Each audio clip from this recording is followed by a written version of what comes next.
papers seem to indicate that you're trying to proceed in equity or under some Yes. sort of a pseudo legal jargon. This is a bank. This is a bank. I understand how the What'd you say? this court system operates like a bank. For pro se, she would like to represent herself in this matter. So I'd like to conduct a Faretta hearing. Ms. Butler, please raise your hand to be sworn. Do you swear or affirm under penalty of perjury to tell the whole truth and nothing but the truth? Yes. Okay, thank you. All right.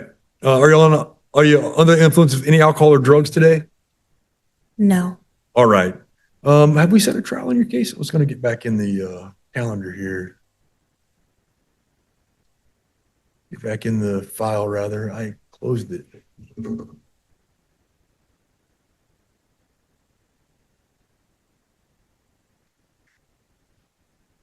We did, Your Honor. Oh, that's right. Yeah, we set a trial already. Your trial set for August the 18th and 19th, and you've indicated you want to represent yourself. Did you have a chance to review the pro se waiver rights form I presented you in open court? I looked at it a little bit. Did you sign off on that? No, I did not sign off on it yet. Okay. Would you like to have more time to review it before you sign it? Yes. Can I get the second page, please? Because I have written on the back of it. You have I'll give you you all have the a spare. I'm just gonna give me a whole new one. Can I also address something? You just let me know when I can. Oh, go ahead. When we spoke earlier about the document that was submitted, I just want to inform you that the head clerk is aware of it. Since May 11th, they've been working with me, providing me all the accounting. What you just gotten just now, I think one of your staff did not follow the correct procedures. So I was going to let you know that my estate has not been abandoned. I also want to let you know that I did not appoint anyone to administrate my estate. So, for that being said, I'm coming here with honor, clean hands, and no conversation. I do not want to argue about anything. I just want it to be settled, closed, and gone. Okay, ma'am. Anything else? When you do present another date for me to come in, would I be able to talk about this matter? How this all led up to, because I really never got a chance to even speak to no one. I've been Ma'am, silent. that's what the jury trial's for, okay?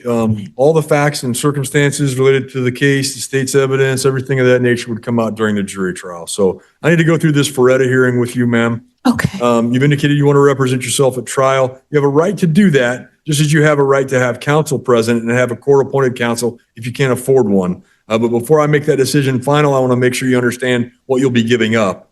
You understand you may have a number of defenses which apply to your case, which an attorney is trained to know.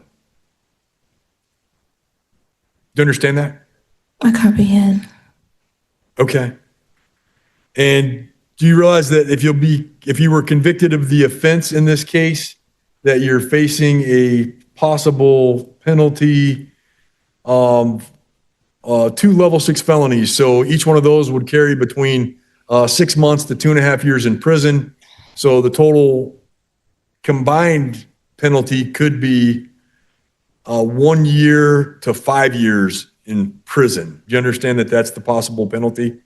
I comprehend that as well. You realize there are factors the court can consider in increasing your sentence within that range or in decreasing your sentence within that range, and that those are called mitigating and aggravating circumstances, and that a trained attorney knows how to identify those and present those to the court?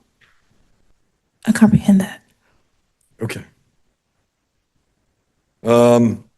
Attorneys have developed certain skills in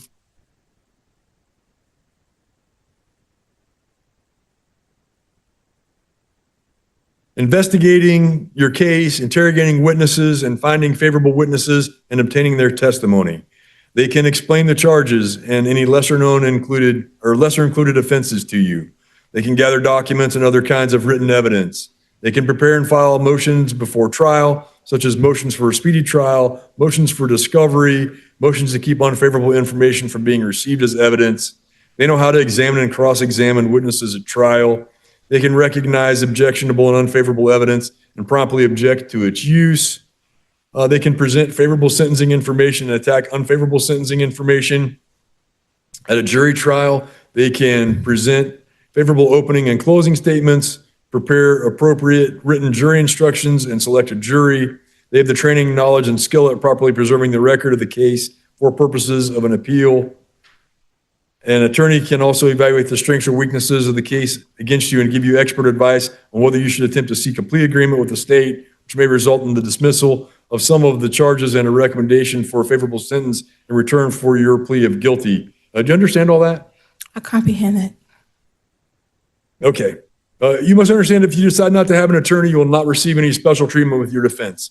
You have to follow the same rules and procedures in your case as an attorney would have to do. Do you understand that? Yes, I comprehend that, so. Okay, so you filed these documents with the court, and these documents make statements about an Office of Executor Observations, findings regarding Porter County Superior Court interaction with Tierra Lene Butler. You talk about final order to settle and close, Yes. different things like this. Yes. And then there's like a recitation of chronology, different things of that nature. And a few minutes ago, you mentioned something about how the clerk's office is helping you like settle your accounts and different things of that nature. You understand that those aren't themes or processes that are part of the criminal court proceeding? Well, I had did some research on my case, and I noticed that I had ended up That's not the question I asked. No. I think you misunderstood the question. It's not criminal. It's not criminal. Oh, you're here in a criminal proceeding. Do you understand Yes, that? yes, I am in a criminal proceeding, but like I've been trying to explain, ever since when I had, Well, I need you to answer the question I asked you. Okay. Okay, which was whether you understand that these documents and things that you follow with the clerk's office, what's the receipt date on this? it should be April 16th or 15th. April 16th it was received, so just yesterday. That these aren't criminal matters that you followed with the court?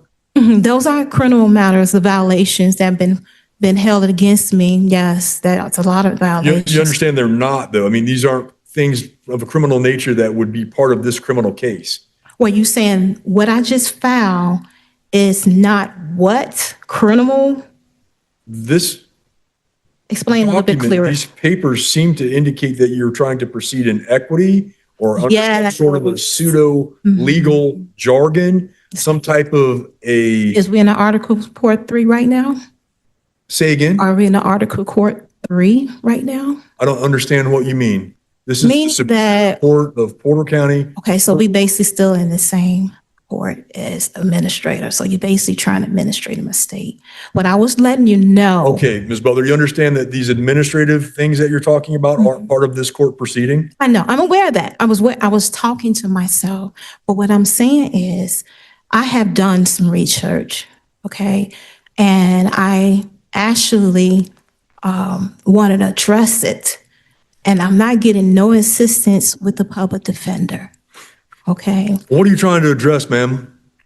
My innocence of the matter, and also the violations, the due process, the unverified information, the lying, the evaluation. I've been forced to be drugged without a cell hearing. My evidence that was held from me when what's his name? Jeffrey Clymer had ordered the prosecutor to meet me in private to see my documents. I mean, the evidence held against me, and he refused to present them to me. That's a brand new violation because it worked in my favor when I first got it. Then also Ms. on the Butler, record. I'm trying to get you through this Hold on. Faretta hearing. I know, but you asked me. And I'm trying to explain the violations, okay? Right, but those aren't violations that are They are. part of this court proceeding. Now, on this court If you proceeding, have something that you plan to file related to that, it has to be filed through your attorney because you And still have attorney. I did that too. You know what he did? I don't know, ma'am. Ignored me. What you have filed through the clerk's office, you're saying are that matters in equity. We don't recognize what you're talking about in You these asked- filings. This is a bank. This is a bank. I understand how the What'd you court- say? This court system operates like a bank. Okay, it doesn't, ma'am. This It court system operates. doesn't operate like a Yes, bank it in any way whatsoever. Hold on, let me finish. No. I'm not going to let you finish that Okay. particular statement. I said I want to Because preface I this. just Don't need- want to argue I need you anything. to, I just want you to redirect- understand me mentally. I did the mental thing just fine. Okay. I'm not worried about any mental thing. Okay, What I'm worried okay. about is the conception you may have that this is some sort of court of equity or some sort of a business transaction, some sort of a bank, something of that nature, because it is none of those things. You realize that? This is a criminal court. Yes, it is. This setting is. We're not an Article 3 court. That's a federal concept. Yes. You understand that? Yes, I am. Okay, we're an Article 7 court, if you must know, in the state of Indiana, separate judicial branch, Yes. not any of the things that you've said here. Yes. So what I need you to tell me is Okay. whether you are understanding that you have to follow, if you're going to represent yourself, you have to follow all the rules and regulations that are promulgated by the courts of Indiana. You have to follow the criminal rules. You have to follow the trial rules. Yes. Will you do that? Yes. Yes. You Yes. will do that. Yes. So you understand that what you filed yesterday can be stricken under the record. Under the trial rules, under Indiana Trial Rule 12F, because it's impertinent to anything that is going on in this proceeding. You realize that? I understand that in a sense, but like I keep explaining to you, it was not supposed to be filed in the court. That's the difference. You filed it at the clerk's office. Yes. Well, let's carry that out for a Yes. minute. It's a difference. What's the name of the clerk's office? The court's office is the clerk of clerks. Clerk of clerks. Clerk Yes. of courts, right? So there are Yes. clerks. So if you Yes. file something and you have a case pending, they send that to your case. Unless you try to open a case of your own, No. you're trying to open litigation of your own. No. Okay. What I am. This has to be presented in your court case here that you have pending before us. Okay. you're So telling you will me not to strike follow it? the Rules. You won't strike it down, or you will strike Oh, it? it has to be stricken. It is impertinent to anything we're doing here. You understand? No, I don't understand. Okay. How you You just have strike- filed documents making commercial demands, demanding accountings, Yes. challenging the capitalization. No, you didn't do that, but challenging different things about who you are and who you would in equity Yes. minister to, And for those me, kinds of things. Ma'am, you understand those have no basis in Indiana criminal law. okay. You realize But- that? But let me explain. Can I make a statement to you then? You said there's no basis in criminal Go law. ahead. What's your statement? Well, I also want to say something. And I am a minister, and I want to read this on the record, okay? And it states that should a man prove himself to be living and not dead, nor lost of sea, his estate must be returned to him with mean profit. I am the living man that has a womb. I have accepted appointment of this office of executive.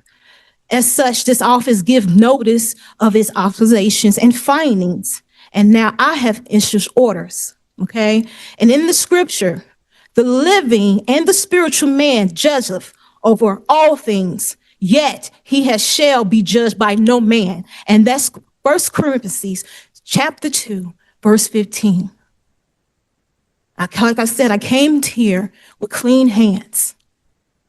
And I'm now the executive. My estate has no longer been abandoned.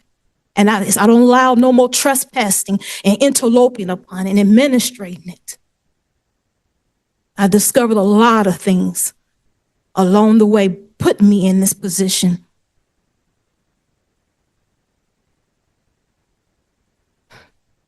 Okay, ma'am. Clean hands is an equitable doctrine. You understand that? This is not a court of equity. If you were in a court of equity, you wouldn't even be given or afforded the right to a jury. I think it's appropriate for me at this time now to terminate the Faretta inquiry, deny your request to proceed pro se. I'll specifically find that the request is not a genuine attempt to present a legal defense, but a calculated strategy to obstruct and subvert the court's proceedings.